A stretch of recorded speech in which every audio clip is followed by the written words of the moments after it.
கர்த்தருடைய பரிசுத்த நாமத்துக்கு மகிமை உண்டாகட்டும். பிரியமானவர்களே, மீண்டும் இந்த டெய்லி ஒளித்து மூலியமா உங்களை சந்திக்க ஆண்டவர் கொடுத்தது கிருபைக்காக நான் கர்த்தரை சோதரிக்கிறேன். இயேசு கிறிஸ்துவின் நாமத்தில் உங்களை வாழ்த்துகிறேன், ஆசீர்வதிக்கிறேன். நான் கர்த்தருக்குள்ளே விசுவாசிக்கிறேன். இந்த டெய்லி ஒளித்து மூலியமா தேவன் உங்களோடு இடப்படுகிற வார்த்தை உங்கள் வாழ்க்கையில் ஆசீர்வாதத்தையும் விடுதலையும் சுகத்தையும் ரட்சிப்பையும் அற்புதங்களை உண்டாக்கி கொண்டிருக்கிறதுன்னு காரணம், தேவனுடைய வார்த்தை ஜீவுள்ளது. தேவன் வார்த்தையாக இருக்கிறார். அவர் தன் வார்த்தை அனுப்பி நம்மளை குணமாக்குறார். ஆமென், அல்லேலூயா. சரி பிரியமானவர்களே, இந்த நாளில் கூட பரிசுத்த வேதாகத்திலேருந்து ஒரு வார்த்தையை பார்த்து நான் உங்களுக்காக ஜெபிக்க விரும்புகிறேன். நீங்கள் சங்கீதம் 32:1 ஸ்லாம்ஸ் 32:1 அங்கே தேவனுடைய வார்த்தை சொல்கிறது, யாருடைய பாவங்கள் அக்கிரமங்கள் கர்த்தர் மன்னித்து எண்ணாமல் இருக்கிறாரோ அவங்க பாக்கியவான். ஆமென். என் அன்பு சகோதரா, என் அன்பு சகோதரி, ஒருவேளை நீங்கள் நினைக்கலாம், இந்த வாரம் முழுவதும் பாவம் பாவம் என்று ஊழியக்காரர்கள் பேசி கொண்டிருக்கிறார்களே. அன்பு சகோதரா, அன்பு சகோதரி, அந்த பாவத்தான் நம்ம வாழ்க்கையில் தேவன் நம்மளுக்கு வச்சுக்கிற ஆசீர்வாதத்துக்கு தடையாக இருக்கிறது. இன்னைக்கு இந்த பாவத்தினால தான் அநேக ஜனங்கள் வேதனை பாதிப்புக்குள்ள கண்ணீருக்குள்ள கஷ்டப்பட்டு கொண்டிருக்கிறாங்க.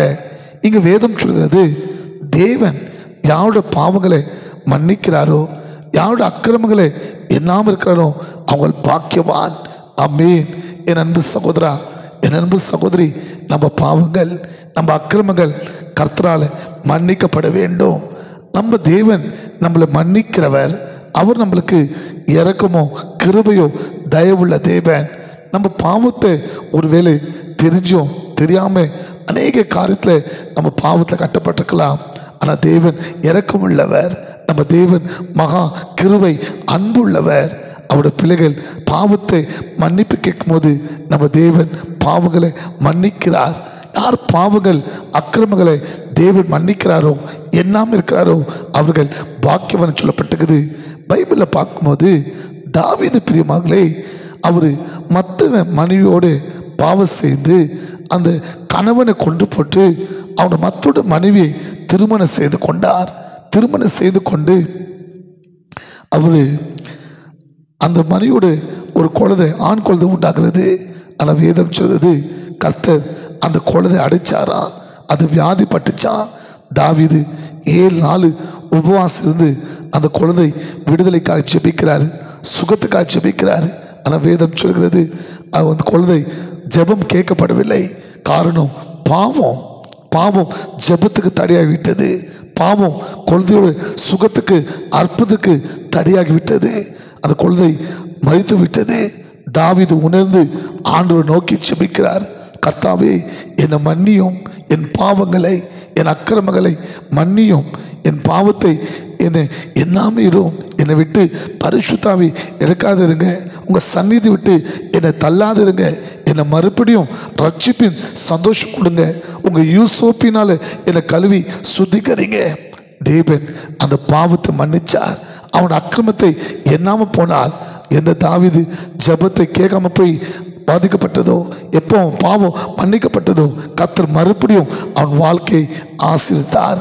அகல் அன்பு சகோதரா, அன்பு சகோதரி, ஒரு வேளை இந்த வார்த்தை கேட்டு நீங்கள் ஏதோ ஒரு காரியத்தில் தேவனை துக்கப்படுத்துகிற, வேதனைப்படுத்துகிற, துன்பப்படுத்துகிற, கோபப்படுத்துகிற காரியங்கள் உங்கள் வாழ்க்கையில், உங்கள் குடும்பத்தில், உங்கள் ஊழியத்தில், உங்கள் சரீரத்தில் இருக்குமானால், ஆண்டவரே தயவாக எங்களை மன்னியும், உங்கள் பாவங்கள் மன்னிக்கப்படணும், உங்கள் அக்கிரமங்களை கர்த்தர் எண்ணாமல் இருக்கணும்.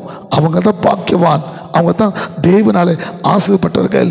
இன்னைக்கு கேளுங்க, அப்பா, நானும் என் குடும்பமும் ஏதாவது பாவம் செய்திருந்தால், எங்களுக்குள்ளே பாவம் இருக்குமானால், அக்கிரமம் இருக்குமானால் தயவு மன்னிங்க சப்பா, எங்களை பாவத்தை மன்னிங்க சப்பா சொல்லும்போது கர்த்தர் மன்னிக்கிறது மாத்திரமில்லை, உங்கள் வாழ்க்கையை ஆசீர்வதிக்குவார். ஜெபிக்கலாமா? ஆண்டவரே இந்த நல்ல வேலைக்கா சோத்திரப்பா. இதோ இந்த ஜப வேலையில் யாரெல்லாம் சுவாமி எங்களுக்கு தெரிஞ்சும் தெரியாமல் செய்த பாவம், நாங்களும் எங்கள் குடும்பம் செய்த பாவம் கர்த்தர் மன்னிங்க, எங்கள் பாவத்தை மன்னிங்க, எங்கள் அக்கிரமத்தை என்னாம சொன்ன வார்த்தைப்படியப்பா தாவீதை மன்னித்து அவனுக்கு ஒரு அற்புதம் செய்தீங்களே, அவன் வாழ்க்கையில் ஆசிரிச்சிங்களப்பா. அதே போல சுவாமி யாரெல்லாம் பாவத்தை மன்னிங்க, அக்கிரமத்தை என்னாம இருங்க சொல்லி ஜெபிக்கிறாங்களோ அத்தனை பேருக்கும் உங்களுடைய கண்களை தயவு, உங்களுடைய கண்களை கிருபை உண்டாகட்டும். அவன் பாவங்கள் மன்னிக்கப்பட்டு அக்கிரமங்கள் என்னாம போய் கர்த்தர் அவங்க வாழ்க்கையில ஆசீர்வாதம் கொடுங்கப்பா, அற்புதம் செய்யுங்கப்பா, சுகத்தை கொடுங்கப்பா. அவங்க வாழ்க்கையில தேவனை கர்த்தர் எல்லாத்தையும் ஒரு விடுதலை உண்டாகட்டும் சுவாமி. அதை இப்படி செய்து விட்டதுக்காக சோத்திரம். உங்க நாம மாத்திரம் மகிமைப்பட்டோம் நல்ல பிதாவே. ஆமென். God bless you.